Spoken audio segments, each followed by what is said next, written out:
నమస్తే welcome to iDream inside politics with Kavitha. రాష్ట్ర మంత్రి కొండా సురేఖ చేసినటువంటి వ్యాఖ్యలు పెద్ద దుమారాన్నే లేపాయి. ఇటు పాలిటిక్స్ తో పాటుగా అటు ఫిల్మ్ ఇండస్ట్రీ కూడా స్పందించింది. ప్రజలు కూడా దీన్ని తప్పుపడుతున్నారు. దీంతో పాటుగా వరుసగా కొండా సురేఖకు సంబంధించి గతంలో ఉన్నటువంటి వీడియోలు ఆడియోలు ఎందుకని రిలీజ్ అవుతున్నాయి, ఓవరాల్ గా కొండా సురేఖ వ్యవహార శైలి మాట తీరు ఇంతే అనేటువంటి మాటలు ఎందుకు వినిపిస్తున్నాయి. మనతో పాటుగా ఉన్నారు పొలిటికల్ అనలిస్ట్ ప్రకాష్ గారు. నమస్కారం అండి. సో మీరు వరంగల్ వాసి, కొండా సురేఖ కొండా మురళి చాలా క్లోజ్గా తెలుసు మీకు. ఇప్పుడు వస్తున్నటువంటి వీడియోలు లేకుంటే తను మాట్లాడినటువంటి మాటలు ఆడియోలు ఇవన్నీ చూస్తుంటే ఏమనిపిస్తుంది మీకు? వాళ్ళ బ్యాక్గ్రౌండ్ తెలుసు, వాళ్ళ వ్యవహార శైలి ఏంటి అనేది తెలుసు. ఎందుకని ఇంత పర్టికులర్గా తన ముందు నుంచి మాట తీరు ఇంతే అనేది ఎందుకు వినిపిస్తుంది? అంటే బిగినింగ్లో సురేఖ చాలా బాగుండే. ఆమె ఏది మాట్లాడినా కూడా ఎవరికి అభ్యంతరం ఉండకపోయేది.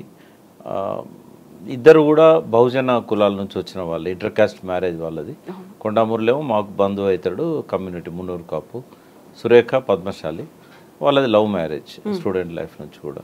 సో కష్టపడి పైకి వచ్చారు. మురళి కూడా తనకు కొన్ని ఇబ్బందులు వచ్చినాయి నక్సలైట్స్తో. ఆయన మీద ఒకసారి ఫైరింగ్ అయింది జెండా ఆవిష్కరణ సందర్భంగా. ఆయన చంపాలని చెప్పి ఒక గ్రూపు ప్రత్యేకంగా ప్రయత్నం చేసింది.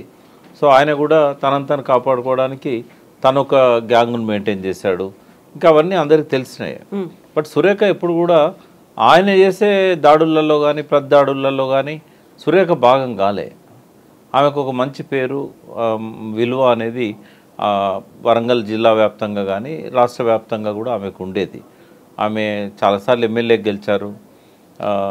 ఆమె మొదటిసారిగా అగ్రెసివ్గా మనకు కనబడ్డది ఎప్పుడంటే వైఎస్ఆర్సీపీలోకి పోయిన తర్వాత ఈ మానుకోట దాడి, రాళ్ళ దాడి.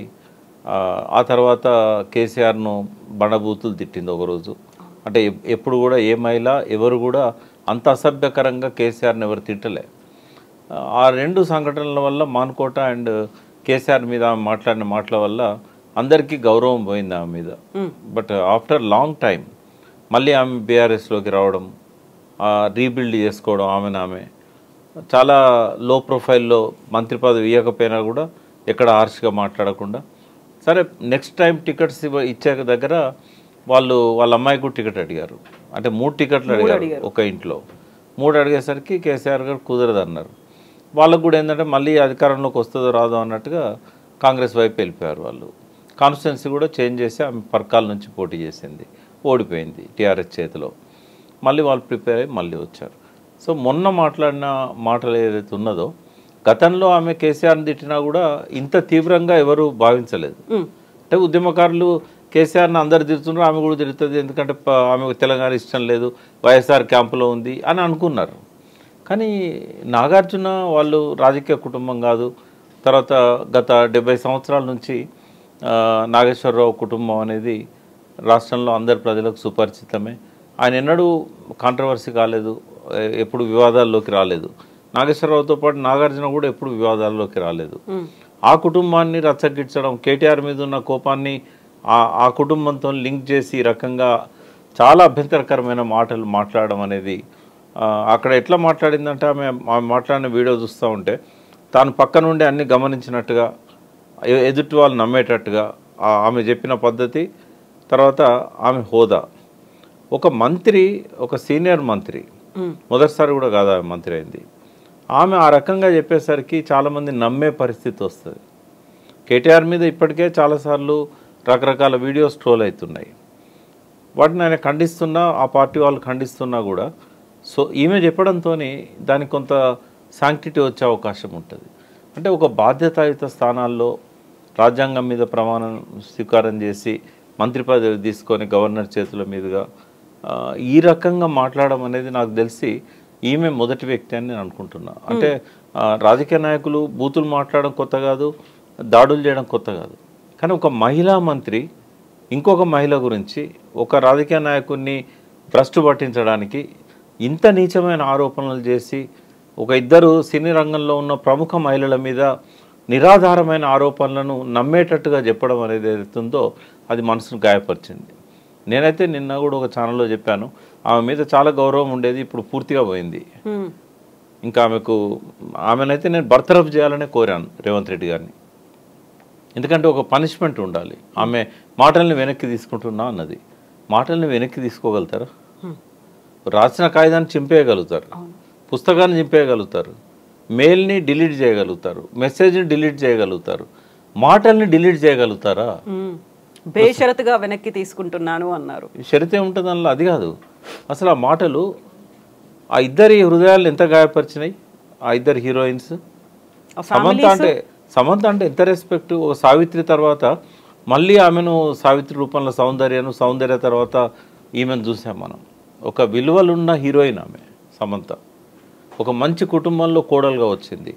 సరే, వాళ్ళకి మనస్పర్ధలు వచ్చి విడిపోయారు. ఆ విడిపోవడాన్ని కేటీఆర్ ముడిపెట్టడం ఏంది అసలు? ఇప్పుడు కేటీఆర్ కూడా ఆయన మంచి ఎడ్యుకేషన్ ఉండి మంచి కుటుంబం నుంచి వచ్చి సంస్కారం ఉన్న వ్యక్తిగా ఆయన మనకు కనబడతాడు లాస్ట్ 10 yearsలో ఎక్కడ కూడా. అటువంటి వ్యక్తి ఈ చిల్లర పద్ధతిలో అడుగుతాడా? ఊహించగలమా మనం? అసలు అది నోరా లేకుంటే ఇంకేమన్నా అట్లా మాట్లాడాలని ఎందుకు అనిపించింది ఆమెకు? ఒకవేళ మాట్లాడి నోరు జారింది అనుకోండి, వెంటనే నేను పొరపాటు అయింది, నేను తప్పుగా మాట్లాడాను, నన్ను క్షమించండి నేను అప్పుడే చెప్పుంటే ఇదంతా ఉండకపోయేది. నేనైతే మళ్ళీ చెప్తున్నాను, ఆమె క్షమాపణలు చెప్పినా ఆమెను వదిలిపెట్టొద్దు. ఖచ్చితంగా ఆమెకు పనిష్మెంట్ ఉండాలి. బర్తరఫే దానికి. ఒక బహుజన బిడ్డ అయినా కూడా నేను బహుజనుల కోసమే ఎక్కువగా వర్క్ చేసేవాడిని. నేనే ఓర్చుకోలేకపోతున్నా. ఇప్పుడు ఇంకో సరికొత్త వాదన, బీసీ మహిళ తన మీద ఇంకా ఎక్కువగా అటాక్ చేయకండి, వదిలేయండి అనేటువంటి వాదన ఎందుకు తీసుకొస్తున్నారు? బీసీ మహిళ అయితే మాట్లాడొచ్చా? ఇక్కడ బీసీ అనే కార్డే వాడొద్దు. ఇంకోటి తెలుసా, ఈ మాటలు ఎప్పుడన్నంటే అగ్రకులాల మహిళలు అన్నారంటే అర్థం చేసుకోవచ్చు, ఆ కల్చర్ వేరు. బీసీ మహిళలలో కల్చర్ ఉండదు. ఒకవేళ తెలంగాణలో నేను ఒక తిట్టులో కూడా ఆప్యాయత ఉంటుందమ్మా. ఆ బూతు అది ఏ రకంగా ఉంటుందంటే ఒక ఆప్యాయత కనబడుతూ ఉంటుంది అందులో ఏమైనా మాట్లాడినా కూడా. ఎవరో బాగా తాగి అట్టడుగున ఉన్న వాళ్ళు ఎవరన్నా అట్లా మాట్లాడినంటే అర్థం ఉంది. ఒక మహిళగా గా స్థాయికి వచ్చి అట్లా మాట్లాడేది అసలు. 30 ఏళ్ల నుంచి ప్రజాప్రతినిధిగా ఉంటూ ఇప్పుడు మంత్రి స్థాయిలో ఉండి అది కూడా ఇప్పుడు ఎవరు కూడా ఇప్పుడు ఆమె భర్త కూడా సహించాడు ఈమె మాట్లాడిన మాటలకి. సరే, మరి ఇదేమన్నా ఒక ప్లాన్ అనేది కూడా నాకు డౌట్ ఉంది. ఎవరి ప్లాన్ అంటే ఇప్పుడు హైడ్రా మీద హైకోర్టు అక్షింతలు, మూసి మీద ఈ గొడవలు ఇవన్నీ జరుగుతూ ఉన్నాయి కదా. ఏమన్నా క్లెవర్గా ఒక సెన్సేషన్ క్రియేట్ చేయడానికి, అంటే రేవంత్ రెడ్డి మార్క్ రాజకీయం అయితే అట్లుంటుంది. అంటే ఒక గీతను ముట్టుకోకుండా తక్కువ చేయాలంటే ఒక పెద్ద గీత గీయాలని ఎట్లయితే తెనాలి రామకృష్ణుడు చెప్పాడో, మొత్తం మీడియా అటెన్షన్ అంతా డైవర్ట్ చేసింది ఒక 2 రోజుల నుంచి. ఆయన క్షమాపణలు చెప్పాల్సిన పరిస్థితి ఎందుకు వస్తుంది? ఆయనే దీని వెనకాల ఏమన్నా నువ్వు మాట్లాడు, ఏదైనా ఉంటే నేను చూసుకుంటా అని చెప్పాడా? ఎందుకంటే ఆయన ఎందుకు సస్పెక్ట్ చేస్తున్నామంటే ఆయన కూడా మాటలు ఇష్టం వచ్చినట్టు పండబెట్టి తొక్కుతా, పేగులు మెడకేసుకుంటా, గుడ్లు బీకేస్తా, కనుగుడ్లతో గోళీలు ఆడుకుంటా, ఈ పనికి మాలిన మాటలన్నీ కూడా ఒక చీఫ్ మినిస్టర్గా ఆయన తన స్థాయిని మర్చి, తన హోదాను మర్చి తను మాట్లాడాడు. అయితే ఆయనే డైరెక్ట్ చేశాడా, లేకుంటే ఆయన ఇన్ఫ్లుయెన్స్ సురేఖ మీద ఉందా? ఎందుకంటే ఒక ముఖ్యమంత్రి ఇష్టం వచ్చినట్టు, నోటికి ఇష్టం వచ్చినట్టు మాట్లాడుతూ ఉంటే నేనెందుకు మాట్లాడకూడదు అని ఏమన్నా అనుకున్నదా? ఒకవేళ రేవంత్ రెడ్డికి సంబంధం లేదు, ఇది ఈమె పొరపాటున నోరు జారిందని అనుకుంటే ఇంకొకరికి ఇది ఒక గుర్తింపుగా ఉండాలంటే ఆమెను బర్తరఫ్ చేయాలి క్యాబినెట్ నుంచి. ఇంకా ఎవరు కూడా ఏదైనా నోరు జారేటప్పుడు సురేఖ గుర్తు రావాలి వాళ్ళకు. అట్లాంటి పనిష్మెంట్ ఇవ్వాలి ఆమెకి. లేకుంటే ఆ శాఖలను బీకేసి ఏ శాఖ లేని మంత్రినన్నా పెట్టాలి. ఏ పనిష్మెంట్ లేకుండా నేను వెనక్కి తీసుకుంటున్నా అంటే వెనక్కి తీసుకుంటట్టుందా? పరువు బజార్న పడ్డది కదా నాగార్జున కుటుంబాన్ని, కేటీఆర్ది. దానికి ఎవరు సమాధానం చెప్పాలి? ఇంకోటి నేను ఒక అడ్వకేట్గా చెప్తున్నా, ఖచ్చితంగా ఆమెకు డ్యామేజెస్ క్లెయిమ్ చేయడానికి కేటీఆర్ వేసే సూట్ కానీ నాగార్జున వేసిన సూట్ కానీ కొన్ని కోట్ల రూపాయలు ఆమె పే చేయాల్సి వస్తుంది. ఆమె ఎస్కేప్ కాలేదు, లైవ్లో మాట్లాడింది, అన్ని సాక్ష్యాలు ఉన్నాయి. ఈమె క్షమాపణలు చెప్పినా కూడా కోర్టు వదిలిపెట్టదు. అదొక మామూలు వ్యక్తిని అయితే వదిలిపెట్టేది, ఒక మంత్రిగా ఉన్న వ్యక్తి ఇట్లా మాట్లాడడం అనేది కోర్టు వదిలిపెట్టదు. కోర్టు దగ్గర ఈమె ఏం ఆధారాలు ఉన్నాయి, ఏం రుజువులు ఉన్నాయి, ఈమె ఏం చూపెట్టగలుగుతుంది? అవన్నిటికీ ఆధారాలు ఆమె దగ్గర ఉన్నాయా? సాక్ష్యాధారాలు తను మాట్లాడిన మాటలకి? ఇప్పుడు కోర్టు ఎప్పుడు కూడా ఇగ్నోరెన్స్ని ఎక్స్క్యూజ్ చేయరు. నాకు తెలియకన్నా లేకుంటే నేను విత్డ్రా చేసుకున్నా అవి నడవే. అవి అసెంబ్లీలో విత్డ్రా చేసుకోవచ్చు, రికార్డులోకి రాకుండా తీసేస్తాడు స్పీకర్, కానీ బయట నడవదు అట్లా. ఇప్పుడు కేవలం ఆ 2 కుటుంబాలనే కాదు, సినీ పరిశ్రమను గాయపరిచింది, టీఆర్ఎస్ పార్టీలో ఉన్న ప్రతి వ్యక్తిని గాయపరిచింది, మనసున్న ప్రతి మనిషిని గాయపరిచినాయి ఆ మాటలు. కేవలం వెనక్కి తీసుకుంటున్నా అంటే సరిపోద్దా?